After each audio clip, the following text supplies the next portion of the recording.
Today I am creating a video answer to a question that I had on seeds. Mr. Fent writes, where is the cheapest way to get seeds cheap? Do seeds go bad? So that's what we're going to talk about today. So let's get started. So those that are here for the first time, I'm Bekka, and I'm here to empower you with knowledge of a natural health lifestyle. And I provide the tools needed to make life healthier naturally. And today we're going to talk about ways to find seeds cheap, when and where, and do seeds go bad. But first off, I want to address what you mean by cheap. You're going to be paying somehow, whether it's with money, whether it's with your time and or your energy. And there are alternative ways of getting or finding seeds. So first off, the most obvious is buying seeds from the store.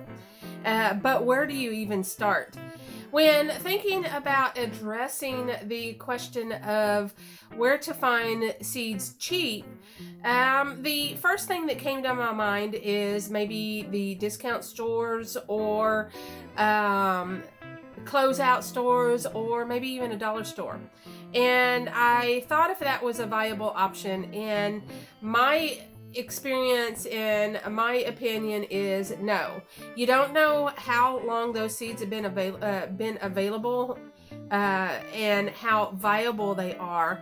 And yeah, you might get a seed or two or three or maybe even half of the package to germinate. But, you know, like I said, you don't know how long those seeds have been around. So the second question you need to think about and address for yourself is, what are you looking for these seeds for? Are you looking to do some experimenting and any old seed will do? Or are you actually looking at growing your own food, and what does that mean for you and your family? This is where we get into conventionally grown seeds versus open pollinators and heirloom seeds. You see, conventionally grown seeds have been hybridized over time, over seasons, over years, to create the fruit or plant that you're looking for. And most of the time it's bigger, it's massive, it's ridiculous, and whatever my views on it, I'm trying to keep that out of saying no, don't get them, because I do realize that they are a viable option in some aspects. Versus open pollinator and heirloom seeds, they're going to be a more robust seed because it's less manipulation that we have done to them over time, and they are easier to grow.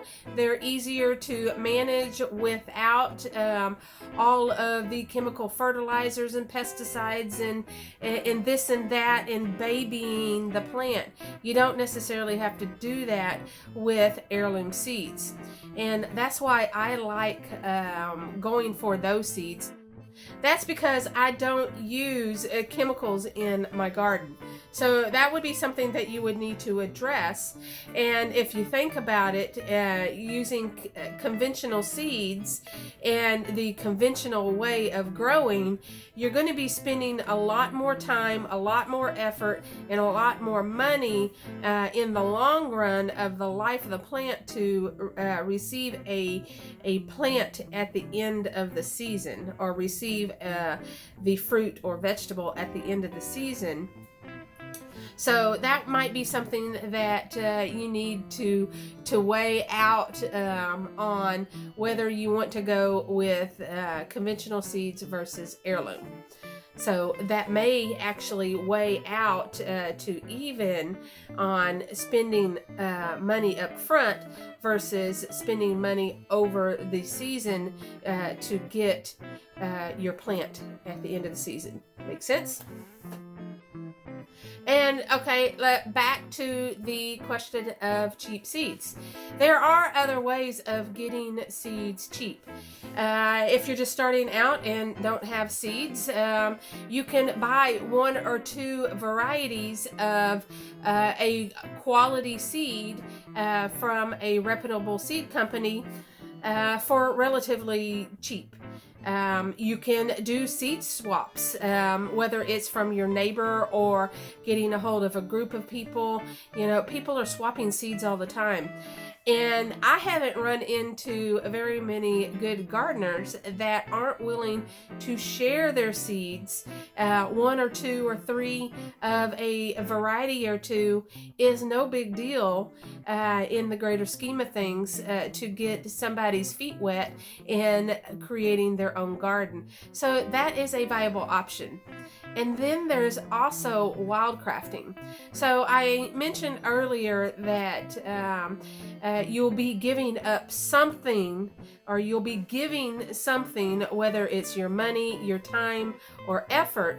And wildcrafting is one of those things that you don't need a lot of money or any money at all. You just need a little effort and time, where you go out and you find the plants that are readily growing in your area.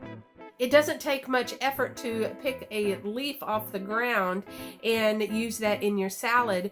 The effort is knowing the location and knowing your plants well enough to be 100% certain that that leaf is an edible leaf. But really, that's how I got started. We needed to find ways to cut costs so I could stay home with the kids and homeschool them. And that was one of our options. Is I got a few books from the library and started teaching myself herbalism and wildcrafting, learning the plants in the area and what they could be used for. And I love using that knowledge today because I'm a rather lazy gardener. I would rather let the yellow dot grow and use it as a spinach alternative than having to grow spinach in the garden. And then I could also use the area that I was going to use for spinach, I can use it for something else. Okay, so to address the question of do seeds go bad? Yes, they are a living substance. They will go bad or have a lack of germination over time. Now, with that said, seeds do have the ability to hold on to their vitality for a long time. I seen a documentary not too long ago about a date that was, the seeds were found in the Middle East, and this particular date plant had been extinct for I think 1,000 years or more, and they were able to germinate a couple of those seeds and now growing some of the original date trees that are native to the Middle East, which is an awesome thing to accomplish. But don't think that your simple little vegetable seeds are going to last thousands of years. You do need to treat them with respect.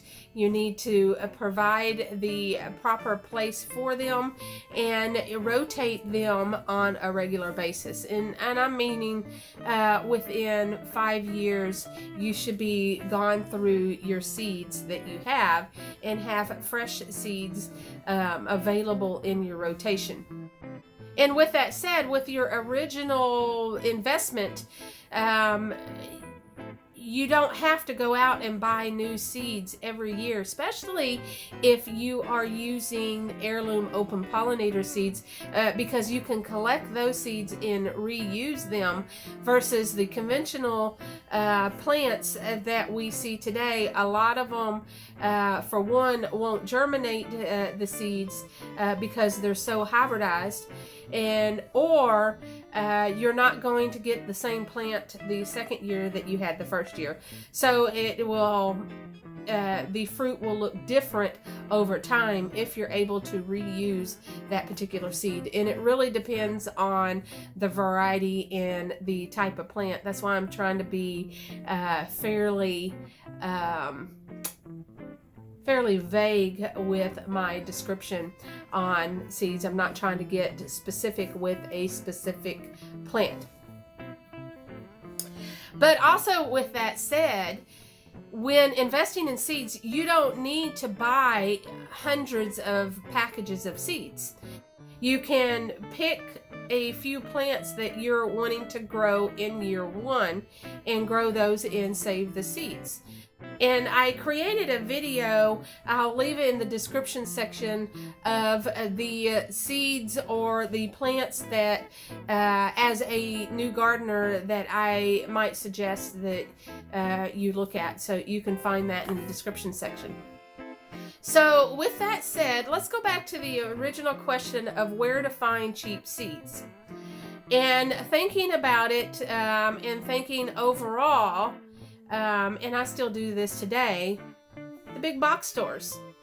Stores like Walmart, Lowe's, Home Depot, they bring in fresh seeds every year, and then they clearance them out at the end of the season. So they're not holding on to them up in the racks for a year until they put it out again. They're getting rid of the seeds every year that they're bringing in. So they're going to be fairly fresh seeds. And if your budget only allows for a few packages of the conventional seeds, then that's where you need to start. If you are able to buy heirloom seeds, which we're only talking like $1 extra of a pack at most at the big box stores, go for the heirloom seeds. Maybe get with a gardener and find out what they need and kind of swap, or they get some seeds and you get others, and y'all swap the seeds of the varieties that y'all have gotten to where you have double the variety. Does that make sense? So that's where I would start, or do start, with cheap seeds on a regular basis. There's Walmart, there's Lowe's, there's Home Depot, the big box stores in the area. And now is a good time to grab your seeds. And be sure to buy it throughout the season for next year as well, if you're wanting to get into gardening. And then at the end of the season, be sure to check out the clearance sales to where you can stockpile your seeds for next year, because they will be viable enough to plant next year. They should survive in the packages in a dark, fairly cool, it doesn't have to be cold like a refrigerator, but you don't want it in a really warm, like 100-degree heat. I keep mine in a chest under a cabinet, which works out just fine for me, and I haven't had a vitality problem except for a particular batch that I bought from a specific company several years ago, which I do address that in some of my other videos. I hope this long-winded explanation about where to find cheap seeds was helpful to you. If you haven't done so, hit the subscribe button so you can receive notices when I upload a new video. If you have any questions, leave them in the comment section. And if you're looking to further your education in a natural health lifestyle, don't forget to go to bekkasplanet.com. I have some great resources for you there. I will talk with you again soon, and until then, get healthy, be happy, and Herbal on!